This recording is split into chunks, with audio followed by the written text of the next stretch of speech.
जय श्री कृष्ण। दोस्तों, कर्म तो हर पल हर समय हम सब करते ही रहते हैं। क्या ऐसा कोई क्षण संभव है कि जब हम कर्म किए बिना रह सकते हों? और इन सभी कर्मों में अच्छे बुरे कुकर्म सुकर्म सभी होते हैं, और कुछ कर्म तो हमसे जाने अनजाने में हो जाते हैं और कुछ हम जानकर करते हैं। तो इन सभी कर्मों में वो कौन से कर्म हैं जो हमें हमारे लक्ष्य यानी मोक्ष तक ले जाते हैं?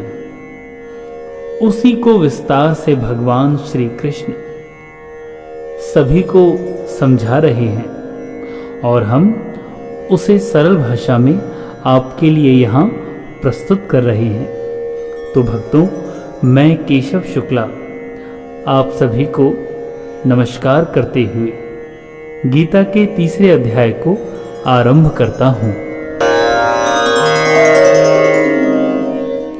ओम अर्जुन उवाच ज्यायसि चेत् कर्मणस्ते मतः बुद्धि जनार्दन तत्किं कर्मणि घोरे मां नियोजयसि केशव। अर्जुन भगवान से पूछते हैं कि हे जनार्दन, यदि आपको कर्म की अपेक्षा ज्ञान ज्यादा श्रेष्ठ लगता है तो फिर हे केशव, मुझे इस भयंकर कर्म में क्यों फंसा रहे हो? दोस्तों, यहां अर्जुन भगवान की बातों से थोड़े कंफ्यूज हो गए हैं। वो भगवान से जानना चाहते हैं कि जब आपने सांख्य योग का प्रवचन मुझे दिया है तो फिर कर्म को मैं करूं ही क्यों? जब ज्ञान ही श्रेष्ठ है तो कर्म की क्या महत्ता? और ऐसे ही विचार कई बार हमारे मन में भी आते हैं कि आखिर कर्म करना ही क्यों है? व्यामिश्रेणेव वाक्येन बुद्धिं मोहयसीव मे तदेकं वद निश्चित्य येन श्रेयोऽहमाप्नुयाम्। श्री कृष्ण की बातें सुनकर मानो अर्जुन की बुद्धि और मोहित हो रही थी। वो समझने के बजाय और ज्यादा उलझ रहा था। मानो वो कह रहा है कि भगवान, मेरे कंफ्यूजन को और मत बढ़ाइए, कोई एक बात मुझे पूरी तरह समझाइए जिस पर मैं चल सकूं। क्योंकि श्री कृष्ण ने जो बातें बताई हैं वे गूढ़ हैं, कॉम्प्लिकेटेड हैं, गहरी हैं। ऊपर से देख के लगता है कि ये तो बस ज्ञान की बातें हैं, जिन पर चलें ना चलें ये बड़ा कंफ्यूजन है सभी के मन में। और चलें तो चलें कैसे? लोकेस्मिन् द्विविधा निष्ठा पुरा प्रोक्ता मया नघ ज्ञानयोगेन सांख्यानां कर्मयोगेन योगिनाम्।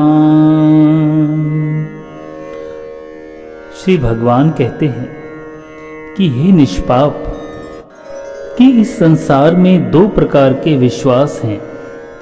सांख्य योग जिसका रिश्ता ज्ञान से है, और दूसरा है कर्म योग जिसका लेना देना कर्म से है।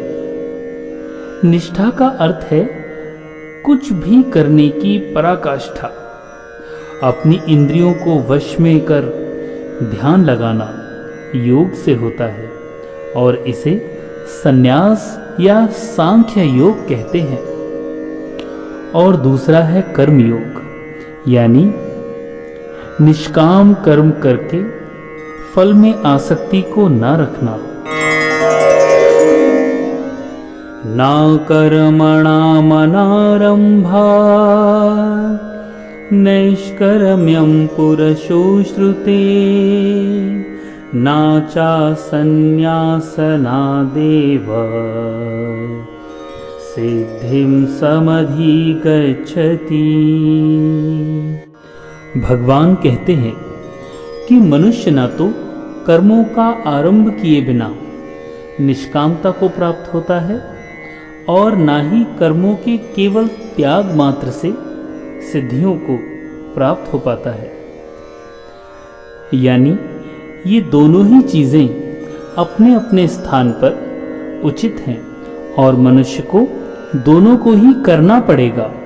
बिना किए तो दोनों में से कोई भी संभव नहीं। यदि मनुष्य कर्म करने का आरंभ ही ना करे तो वह किसी फल तक कैसे पहुंचेगा, और यदि वो कर्मों को त्याग दे और केवल सिद्धियों को सोचे तो भी उन्हें प्राप्त नहीं कर सकता, क्योंकि कर्म तो दोनों ही अवस्था में उसे करना पड़ेगा। नाहि कश्चित् क्षणमपि जातु तिष्ठत्य कर्मकृत् कार्यते ह्यवशः कर्म सर्वः प्रकृतिजैर्गुणैः। भगवान कहते हैं कि प्रत्येक व्यक्ति को प्रकृति से अर्जित गुणों के अनुसार विवश होकर कर्म करना ही पड़ता है, क्योंकि सारा मनुष्य समुदाय प्रकृति जनित गुणों के द्वारा परवश हुआ कर्म करने के लिए बाध्य किया जाता है। दोस्तों, यह देहधारी जीवन का प्रश्न नहीं है, बल्कि आत्मा का यह स्वभाव है कि वह सदैव सक्रिय रहता है और आत्मा की अनुपस्थिति में तो यह भौतिक शरीर हिल भी नहीं सकता। कर्मेन्द्रियाणि संयम्य या आस्ते मनसा स्मरन् इंद्रियार्थान् विमूढ़ात्मा मिथ्याचारः स उच्यते। भगवान कृष्ण कहते हैं कि जो मूढ़ बुद्धि मनुष्य सारी इंद्रियों को हठ पूर्वक ऊपर से रोककर मन से उन इंद्रियों के विषयों का चिंतन करता रहता है, वह तो मिथ्याचारी या दंभी ही कहलाएगा। दोस्तों, भगवान यहाँ समझाना चाहते हैं कि दिखावे के लिए कोई भी कर्म करना उचित नहीं, या हठ पूर्वक किसी कर्म को करना और भाव से उस कर्म से ना जुड़ पाना, ये तो ठीक नहीं है। यस्त्विन्द्रियाणि मनसा नियम्यारभते अर्जुन कर्मेन्द्रियः कर्मयोगं सक्तः स विशिष्यते। भगवान कहते हैं कि हे अर्जुन, जो पुरुष मन से इंद्रियों को वश में करके अनासक्त हुआ समस्त इंद्रियों द्वारा कर्म योग का आचरण करता है, वही श्रेष्ठ है। अब यहाँ भगवान ऊपर कहे गए श्लोक का दूसरा रूप बता रहे हैं। वो कहते हैं कि जो पुरुष अपने मन से इंद्रियों को वश में करके और फिर कर्मयोग का आचरण करता है, वही श्रेष्ठ है, यानी उसी के द्वारा किया गया कर्म सही मायने में सच्चा कर्म है, या कर्म योग के सिद्धांत पर खरा उतरने वाला कर्म है।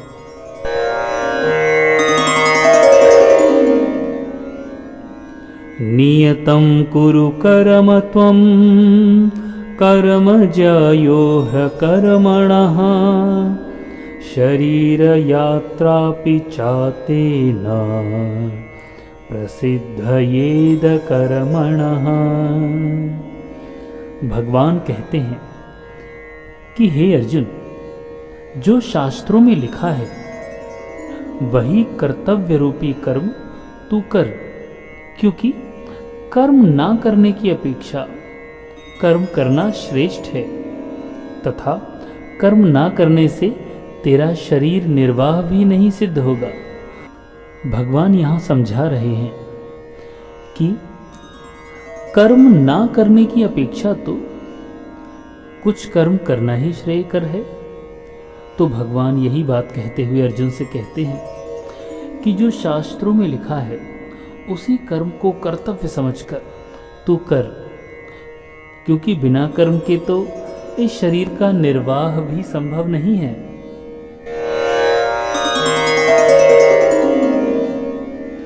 यज्ञार्थात् कर्मणो अन्यत्र लोकोऽयं कर्मबन्धनः तदर्थं कर्म कौन्तेय मुक्तसंगः समाचरः।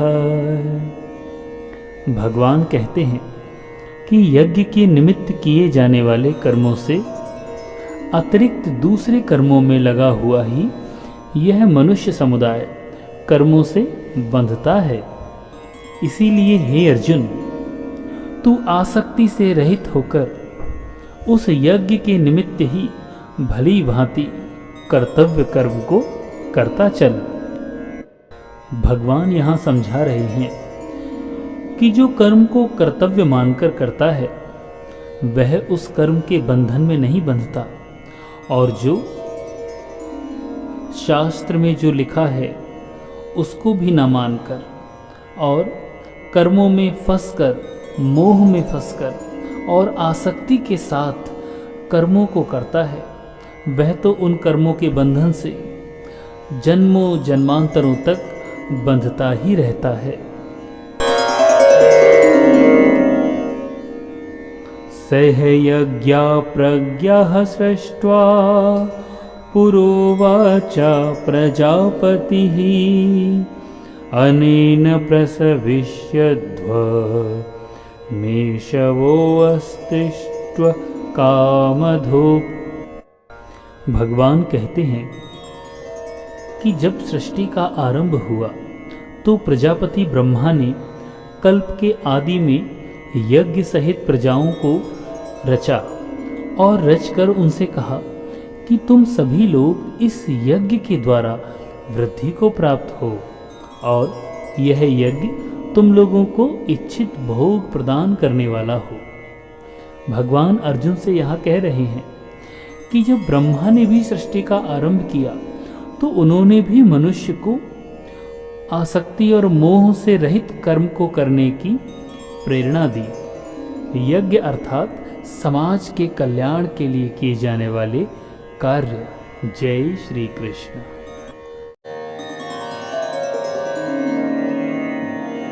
देवान् भावयतानेन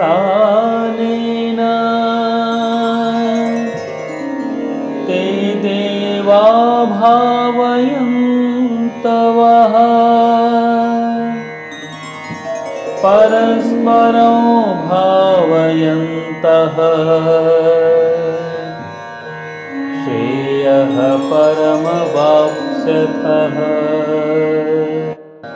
ब्रह्मा कहते हैं, तुम लोग इस यज्ञ के द्वारा देवताओं को उन्नत करो और वे देवता तुम लोगों को उन्नत करेंगे।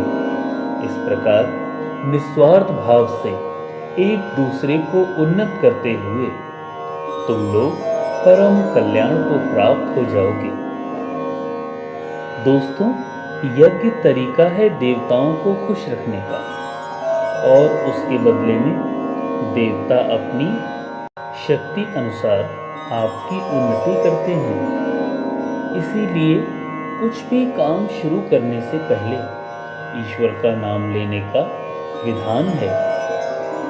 यही ईश्वर का नाम जब सही विधि से या ठीक ढंग से लिया जाता है तो इसे यज्ञ कहा जाता है। यज्ञ हमारे व देवताओं के बीच का मीडियम है जो एक संबंध स्थापित करते हैं। इष्टान् भोगान् हि वो देवा दास्यन्ते यज्ञभावितः तैर्दत्तान् प्रदायेभ्यो भुङ्क्तेस्तेन एव सः। भगवान कहते हैं कि यज्ञ करके जब देवताओं की पूजा हम करते हैं तो वे बिना मांगे ही हमारी सारी इच्छाओं को पूर्ण कर देते हैं।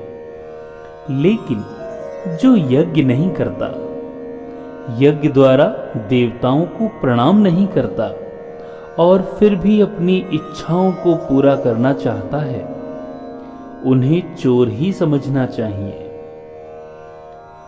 दोस्तों, कुछ देने पर ही कुछ मिलता है। अरे यही तो प्रकृति का नियम है।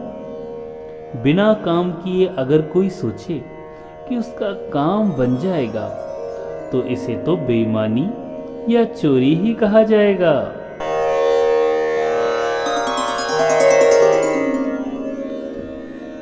यज्ञशिष्टाशिनः सन्तो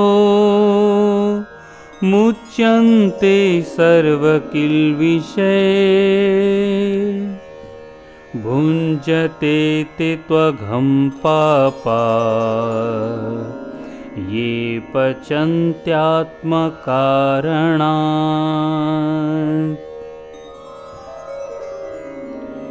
यज्ञ से बचे हुए अन्न को खाने वाला श्रेष्ठ पुरुष सब पापों से मुक्त हो जाते हैं, और जो पापी लोग अपना शरीर पोषण करने के लिए ही अन्न पकाते हैं वे तो पाप को ही खाते हैं। दोस्तों, हम क्या सिर्फ खाने और खाकर मर जाने के लिए ही पैदा हुए हैं? अरे अपने जीवन का पर्पस, उसका उद्देश्य, ये तो हमें ही समझना चाहिए। इस ब्रह्मांड में हम क्यों हैं?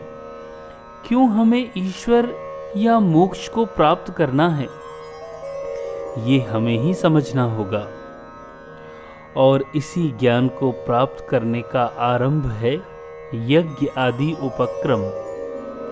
जो लोग ईश्वर को याद किए बिना या यज्ञ आदि किए बिना सिर्फ अपने जिंदा रहने के लिए ही जीवित हैं, वे सिर्फ चोर ही तो हैं, जो प्रकृति से लिए तो जा रहे हैं पर वापस कुछ नहीं कर रहे।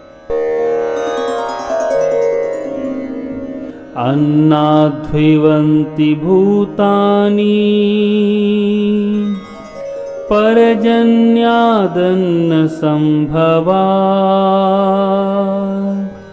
यज्ञाद्विवति परजन्यो यज्ञः कर्म समुद्भवः कर्म ब्रह्मोद्भवं विधि ब्रह्माक्षर समुद्भवम् तस्मात् सर्वगतं ब्रह्मा नित्यं यज्ञे प्रतिष्ठितम्। दोस्तों सोचो, अगर अन्न खत्म हो जाए तो सब खत्म हो जाएगा। और अन्न कहाँ से प्राप्त होता है? वर्षा से। और वर्षा यज्ञ के द्वारा होती है। और यज्ञ कर्म होते हैं वेदों के द्वारा। और वेद से ही सही मार्ग यानी सद्मार्ग की और सत्कर्म की प्राप्ति की जा सकती है। यज्ञ ब्रह्मा जी द्वारा उत्पन्न हुए हैं। वेद ईश्वर से आया ज्ञान है। वेद से आगे व वेद से बड़ा कुछ भी नहीं है। इसीलिए यह ज्ञान होता है कि वेद और ईश्वर में सीधा संबंध है। जय श्री कृष्ण।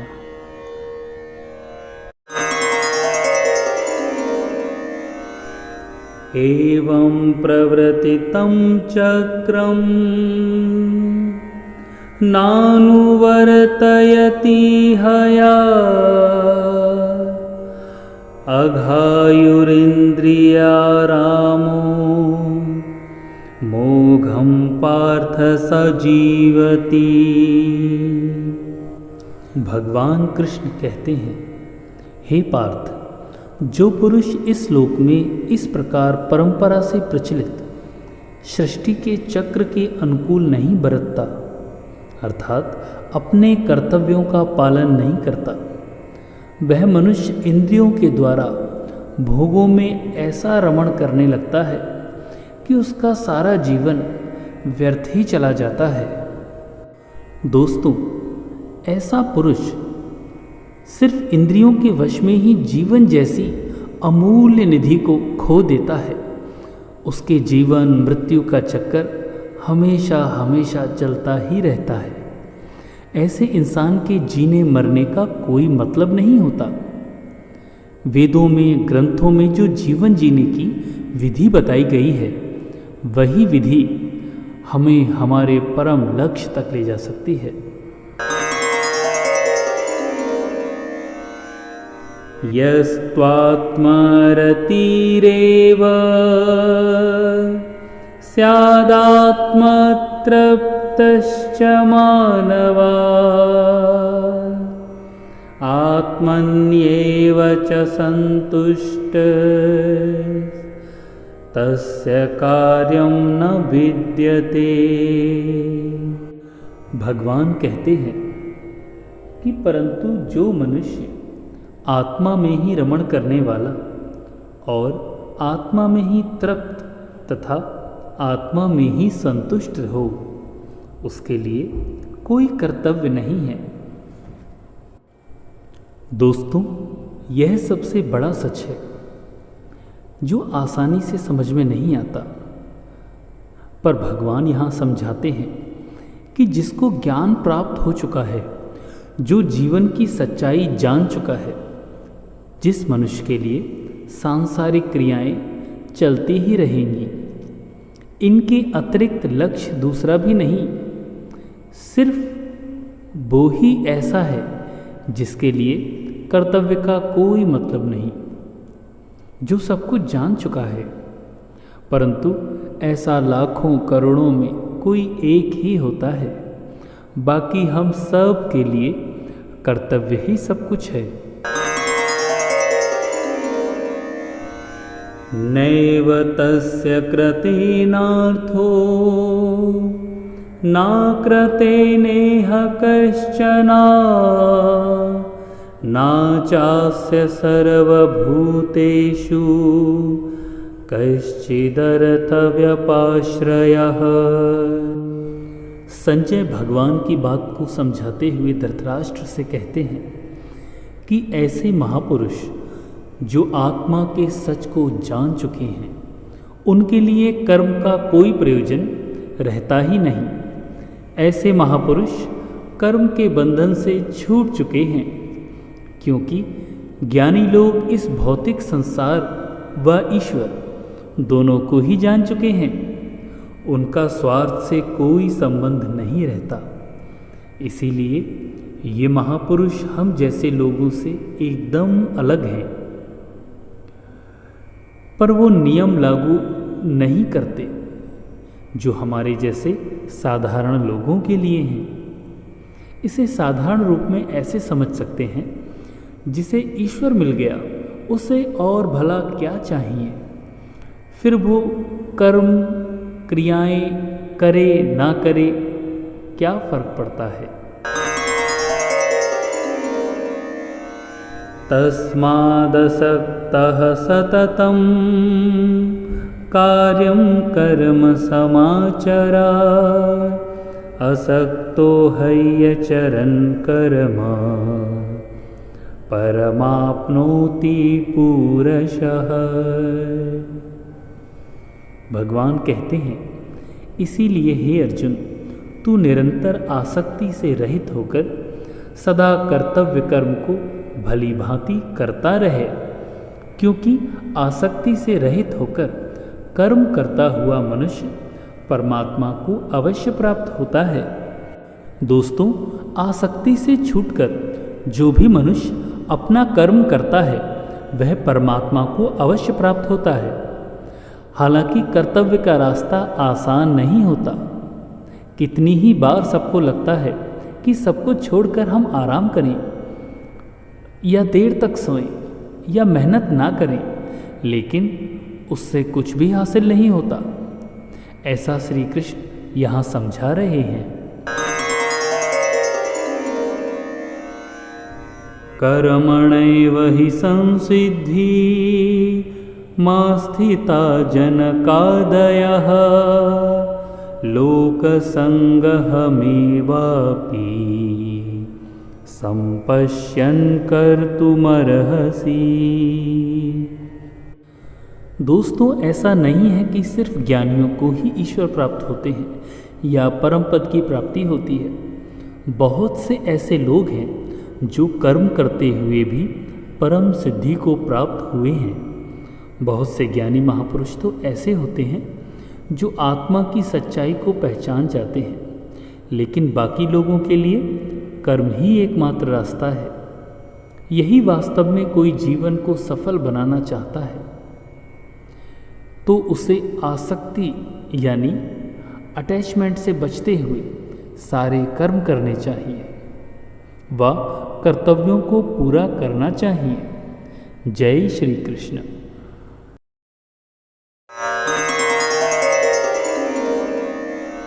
यद्दाचरति श्रेष्ठस्त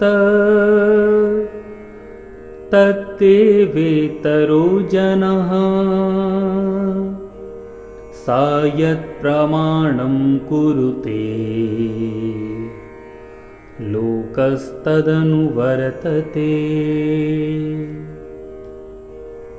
दोस्तों, जो लीडर होता है वो सबसे आगे रहता है, बाकी सभी लोग उसके पीछे पीछे चलते हैं। इसीलिए आपको ये फैसला करना है कि आप आगे चलने वाले हैं या पीछे। यहाँ भगवान श्री कृष्ण भी कह रहे हैं कि श्रेष्ठ पुरुष जो जो आचरण करता है अन्य पुरुष भी वैसा वैसा ही आचरण करते हैं। वह जो कुछ प्रमाण कर देता है समस्त मनुष्य समुदाय उसी के अनुसार अपने आप को बरतने लग जाता है। कहने का तात्पर्य यह है कि जो हमारे आदर्श होते हैं हम उन्हीं को फॉलो करने लग जाते हैं। चाहे आप किसी भी फील्ड को देख लें, हर फील्ड में कुछ ऐसे लोग होते ही हैं जिन्हें बाकी दुनिया फॉलो करती है या कोशिश करती रहती है कि वो उन जैसा कर पाए या बन पाए। तो दोस्तों, आप क्या बनना चाहते हैं या आप कैसे रहना चाहते हैं, आगे चलने वालों में या पीछे?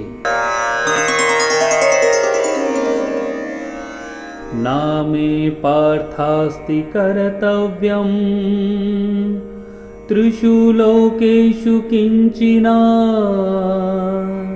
नानवाप्यमवाप्यव्यम् भरत एव च कर्मणि। भगवान कहते हैं, हे अर्जुन, मुझे इन तीनों लोकों में ना तो कुछ कर्तव्य है और ना ही कोई भी प्राप्त करने योग्य वस्तु अप्राप्य है, तो भी मैं कर्म से सदैव बंधा रहता हूँ। दोस्तों, भगवान श्री कृष्ण से बड़ा लीडर क्या कोई हो सकता है? फिर भी वो कर्म करने में पीछे नहीं हटते और सदैव कर्तव्य का निर्वाह करते हैं। उन्होंने महाभारत में भाग लेने से मना नहीं किया, बल्कि अपनी नारायणी सेना तक को भी कौरवों की ओर भेज दिया। जब वो कर्तव्य से पीछे नहीं हटते तो दोस्तों, हम कौन होते हैं और क्या हैं और क्यों ना करें कर्म को?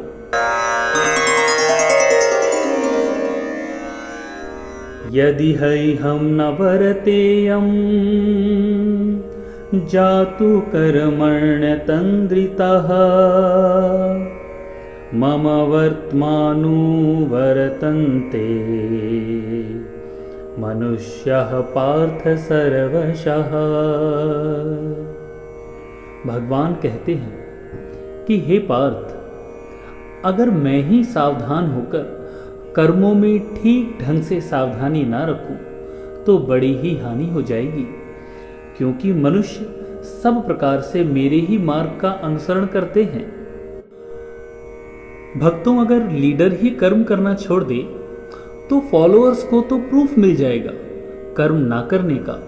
जो सबसे बड़ा होता है, लीडर होता है, सब उसी के पीछे पीछे तो चलते हैं। अगर श्री कृष्ण ही ये सोच लें कि मैं तो भगवान हूं, मैं क्यों कर्म बंधन में पड़ूं, तब उन्हें किसी और को भी ज्ञान देने का कोई अधिकार नहीं रह जाएगा। ईश्वर होते हुए भी उन्होंने कर्तव्य का सदैव पालन किया, चाहे वो किसी भी अवतार में आए हों। उत्सीदेयुरिमे लोका न कुर्यां कर्म चेदहं शंकरस्य च कर्ता स्यामुपहन्यामि महप्रजः। भगवान कहते हैं, इसीलिए यदि मैं कर्म ना करूं तो ये सब मनुष्य नष्ट भ्रष्ट हो जाएं और मैं शंकरता का करने वाला हूं, यानी गलत काम करने वाला कहलाऊं तथा इस समस्त प्रजा को नष्ट करने वाला बन जाऊंगा। दोस्तों, अगर कृष्ण कर्म नहीं करेंगे तो दुनिया नष्ट हो जाएगी।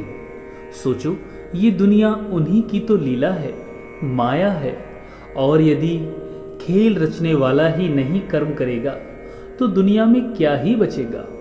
चाहे वो ईश्वर हो या साधारण मनुष्य, नियम तो सब पर बराबर ही लागू होता है। अगर संसार में कर्म का नियम है तो वह कृष्ण को भी करना ही पड़ेगा और हम आपको भी करना ही पड़ेगा।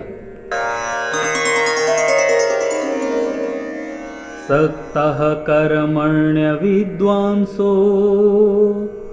यथा कुर्वन्ति भारता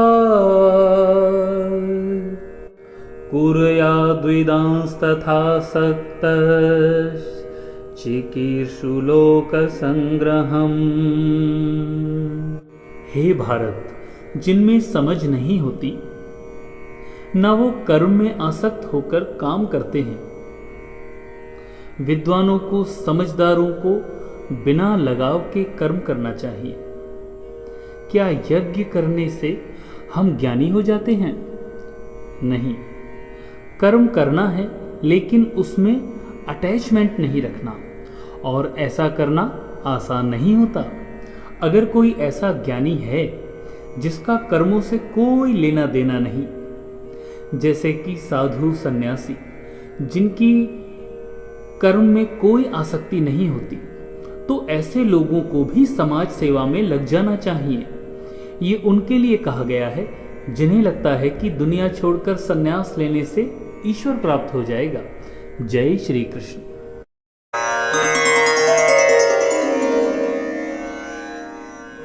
न बुद्धि भेदं जनयेद ज्ञानं कर्म संगिनां जोषयेत् सर्वकर्माणि विद्वान युक्तः समाचरन्। भगवान कहते हैं, जो ज्ञानी हैं, जिन्हें ईश्वर का ज्ञान हो चुका है, ये उनकी जिम्मेदारी बन जाती है कि कहीं उनके काम करने के तरीके से किसी दूसरे के मन में कर्म के प्रति अश्रद्धा, अपमान ये सब पैदा ना हो जाए। किसी ज्ञानी को देख आप ये सोच सकते हैं कि ये कुछ करते भी हैं तो मैं भी ना करूं।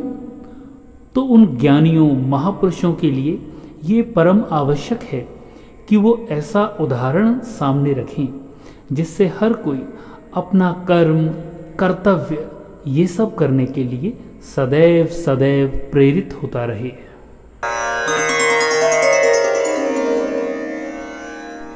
प्रकृतेः क्रियमाणानि गुणैः कर्माणि सर्वशः अहंकार विमूढ़ात्मा कर्ताहमिति मन्यते।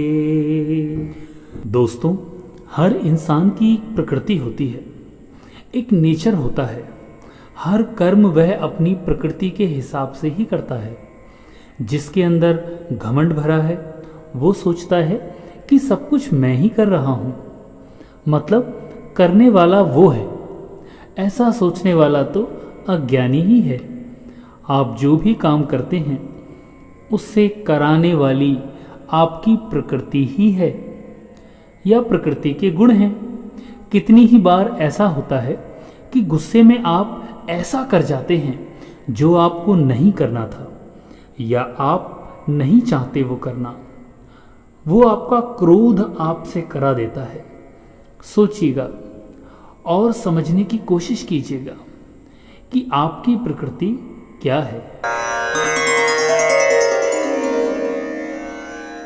तत्त्ववित्तु महाबाहो गुणकर्म विभागयोः गुणागुणेषु वर्तन्त इति मत्वा न सज्जते।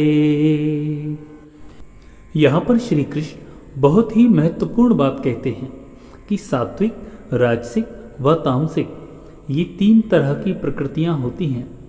फिर उनके गुण विभाग और कर्म विभाग होते हैं। इस तरह ये समझ लीजिए कि अलग अलग नेचर के एट्रीब्यूट्स होते हैं। इन्हीं गुणों की वजह से आप कर्म करते हैं। जैसे अगर तामसिक गुण रहेंगे तो आप नकारात्मक कर्म या आलसपूर्ण कर्म करते रहेंगे। राजसी गुण वाला बात बात पर शौर्य, ऐश्वर्य, ठाट बाट व शेखी दिखाने की कोशिश करता है।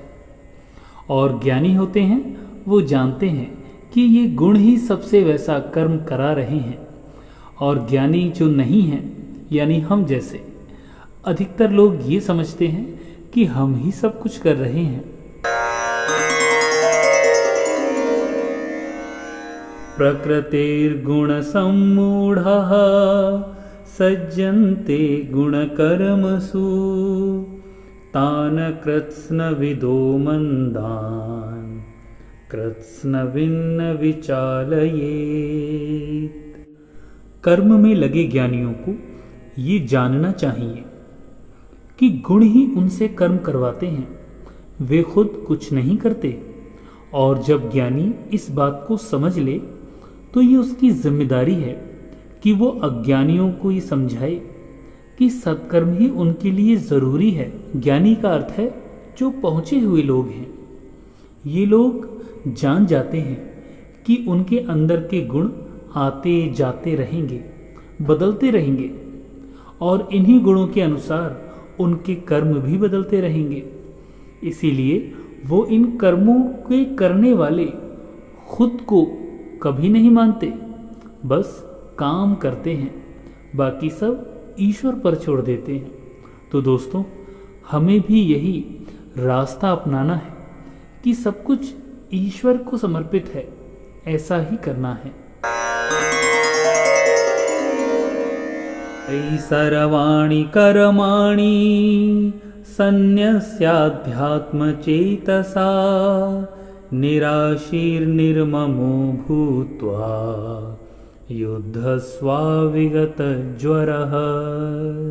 भगवान कहते हैं कि मुझ अंतर्यामी परमात्मा में अपने सारे कर्मों को अर्पण करके व आशा रहित, ममता रहित और संताप से रहित होकर तू मात्र युद्ध कर। दोस्तों, अपने सारे कर्म भी हमें भगवान पर ही छोड़ देने चाहिए।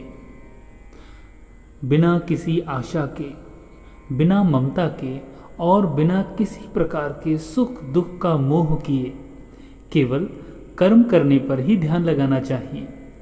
तब वह कर्म निष्काम कर्म कहलाएगा। यही हमारी सफलता का फॉर्मूला भी है।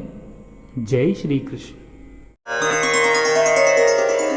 ये मे मदमिदं नित्य मनुतिष्ठन्ति मानवः श्रद्धावन्तो न सूयन्तो मुच्यन्ते तेऽपि कर्मभिः।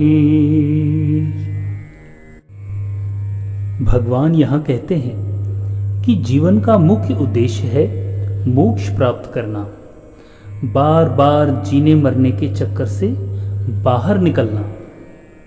निष्काम कर्म का अगला कदम यही होता है।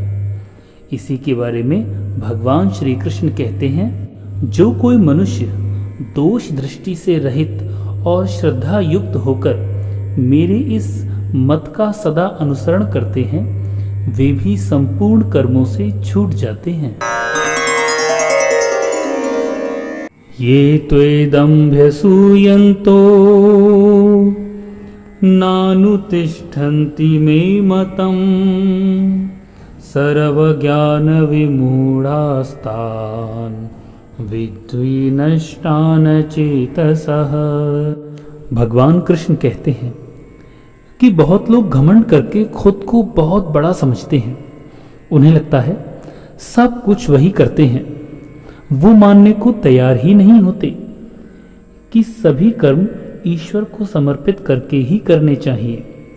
ऐसे लोग अपने झूठे ज्ञान में ही मस्त रहते हैं। श्री कृष्ण उन्हें मूर्ख कहते हैं और उनसे दूर रहने को कहते हैं। आपको अपने चारों तरफ ऐसे हजारों घमंडी मिल जाएंगे जिन्हें लगता है कि वो ही सब कुछ काम ठीक कर रहे हैं। अपने धन और ज्ञान के अहंकार में किसी की बात सुनने को तैयार ही नहीं होते। सदृशं चेष्टते स्वस्यः प्रकृतिर्ज्ञानवानपि प्रकृतिं यान्ति भूतानि निग्रह किं करिष्यति। दोस्तों, भगवान यहाँ कहते हैं कि सभी प्राणी अपनी अपनी प्रकृति के ही हिसाब से काम करते हैं और जो ज्ञानवान है वो अपनी प्रकृति के अनुसार चेष्टा करता है। फिर इसमें किसी के हठ का क्या ही कारण है। यहाँ भगवान समझाने का प्रयास कर रहे हैं कि हर किसी का अपना एक स्वभाव होता है, एक नेचर होता है, एटीट्यूड होता है। सब उसी के चलते या उसी के हिसाब से काम करते हैं। जो ज्ञानी सब कुछ जानते हैं, उनसे उनका काम उनकी प्रकृति ही करवाती है। इसमें उनकी हठ या जिद कुछ भी नहीं कर पाती। इंद्रियस्येन्द्रियस्यार्थे राग द्वेषो व्यवस्थितो तयोर्न वशमागच्छेतो यास्य परिपन्थिनो। भगवान कहते हैं, इंद्रिय के अर्थ में प्रत्येक इंद्रिय के विषय में राग और द्वेष ये दोनों ही छुपे हुए हैं। मनुष्य को उन दोनों के वश में नहीं होना, क्योंकि वे दोनों ही इसके कल्याण मार्ग में विघ्न करने वाले महाशत्रु हैं। अर्थात इंद्रियों से ही मनुष्य या तो बहुत नीचे गिर सकता है और यदि उन पर संयम पाल ले, उन पर काबू कर ले, तो उनसे ईश्वर को भी प्राप्त कर सकता है।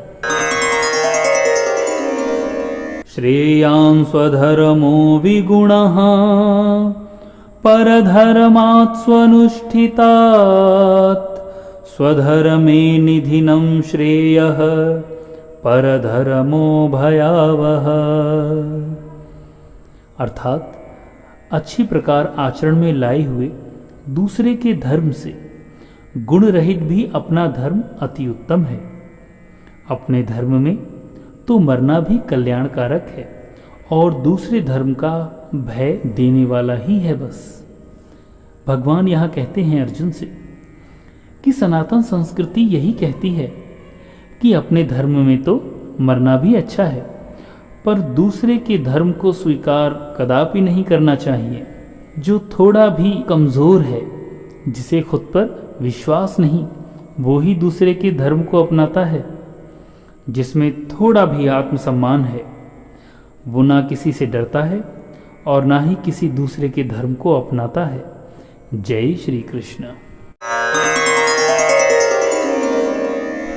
अर्जुन उवाच अथ केन प्रयुक्तोऽयं पापं चरति पुरुषः अनिच्छिन्नपि वार्ष्णेय बलादिव नियोजितः।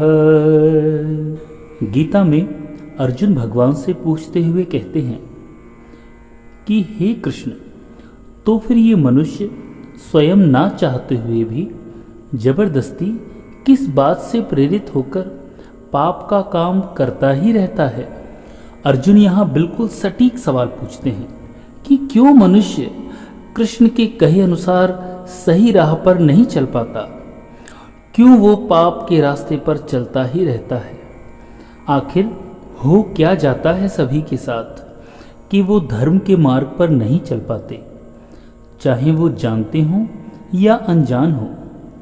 वो क्या चीज़ है जो उन्हें विवश करती ही रहती है। पाप के लिए आखिर किसे दोष दें, उनके गुण, बुद्धि, मन या कुछ और। श्री भगवान उवाच काम एष क्रोधेश रजो गुण समुद्भवः महाशनो महापाप्मा विद्येनमिह वैरिणम्। अब श्री भगवान कहते हैं कि हे अर्जुन, तुम ध्यान से सुनो। रजोगुण से उत्पन्न होता है काम, और काम से क्रोध अर्थात गुस्सा। ये काम या क्रोध कभी रुक नहीं सकता। अर्जुन, हमेशा ये बढ़ते ही रहते हैं।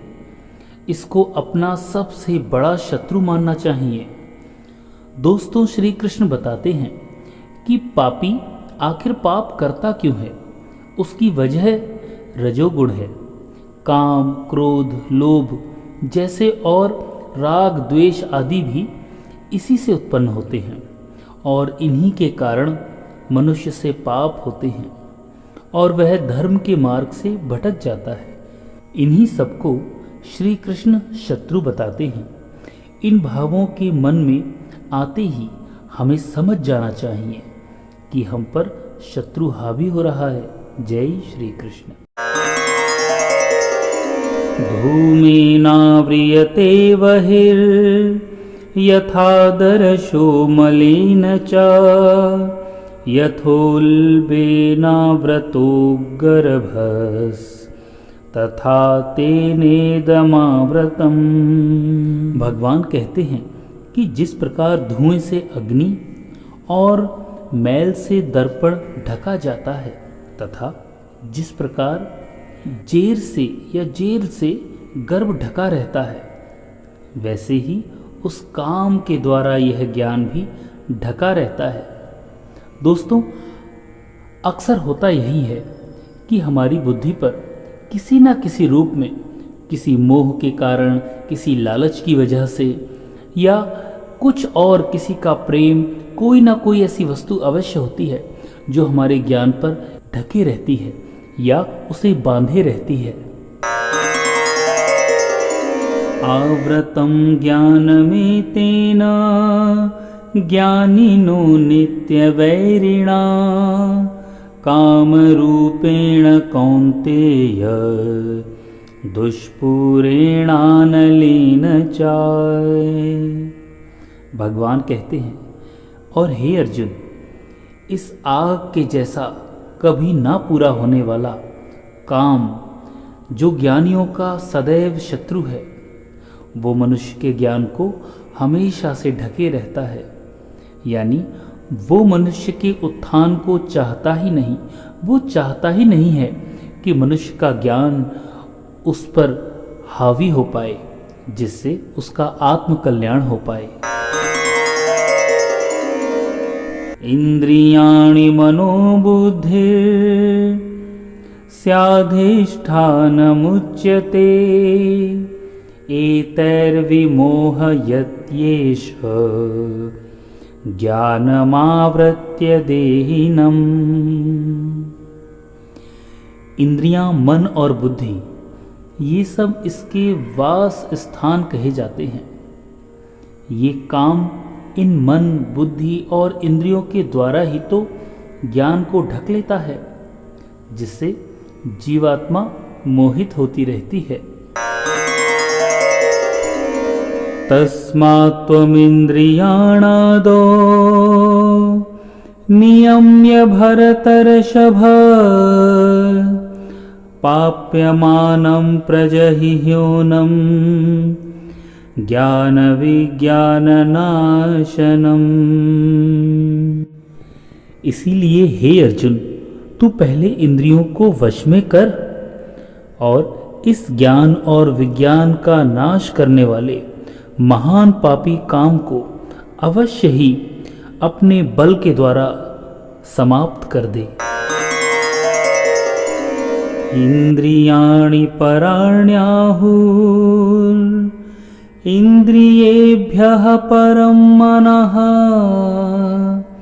मनसस्तु परा बुद्धिर् यो बुद्धिः परतस्तु सः। इंद्रियों को स्थूल शरीर से परे यानी श्रेष्ठ, बलवान और सूक्ष्म कहते हैं, और जो इन इंद्रियों से भी परे है वो है मन, और मन से भी परे है बुद्धि, और जो बुद्धि से भी अत्यंत परे है यानी अलग है वो है आत्मा। दोस्तों, इंद्रियां वास्तव में काम का द्वार हैं, या ऐसे कहें, काम इंद्रिय रूपी झरोखे से ही झांक कर देख पाता है, या कोई भी क्रिया कर पाता है, या इंद्रियों से करा पाता है। और जो इंद्रियों से भी सूक्ष्म है वो है मन, क्योंकि इंद्रियों के कार्य ना करने पर भी मन सदैव कुछ ना कुछ सोचता रहता है, करता रहता है, ताना बाना बुनता रहता है। किंतु मन की बातों में आना है नहीं आना है ये काम करती है बुद्धि, यानी मन के भी ऊपर है बुद्धि, और जो बुद्धि के भी ऊपर है वो स्वयं आत्मा ही है। इसीलिए यदि आत्मा परमात्मा के ध्यान में, भक्ति में संलग्न रहेगी तो बाकी ये सब अपने आप ही अनुशासन में रहेंगे या उसके अधीन रहेंगे। एवं बुद्धिः परं बुद्ध्वा संस्तभ्यात्मानमात्मनः जहि शत्रुं महाबाहो कामरूपं दुरासदम्। भगवान कहते हैं कि हे अर्जुन, इस प्रकार बुद्धि से परे या सूक्ष्म, बलवान और अत्यंत श्रेष्ठ आत्मा के विषय में जानकर और बुद्धि के द्वारा इस मन को अपने वश में करके, हे महाबाहु, तू इस काम रूपी न जीते जाने वाले शत्रु को मार डाल। दोस्तों, यदि मन को, बुद्धि को, इंद्रियों को सच में हमें जीतना है या उन पर विजय प्राप्त करनी है, तो ये एकमात्र आध्यात्मिक ऊर्जा या आध्यात्मिक ध्यान आदि के द्वारा ही संभव है। यानी इन सब के पीछे केवल आध्यात्मिक शक्ति ही है जो हमें इस ना जीते जाने वाले शत्रु पर विजय प्राप्त करा सकती है। जय श्री कृष्ण। ओम तत्सदिति श्रीमद्भगवद्गीतासूपनिषत्सु ब्रह्म विद्याया योगशास्त्रे श्रीकृष्णार्जुन संवादे कर्मयोगो नाम तृतीयोऽध्यायः समाप्तः। जय श्री कृष्ण।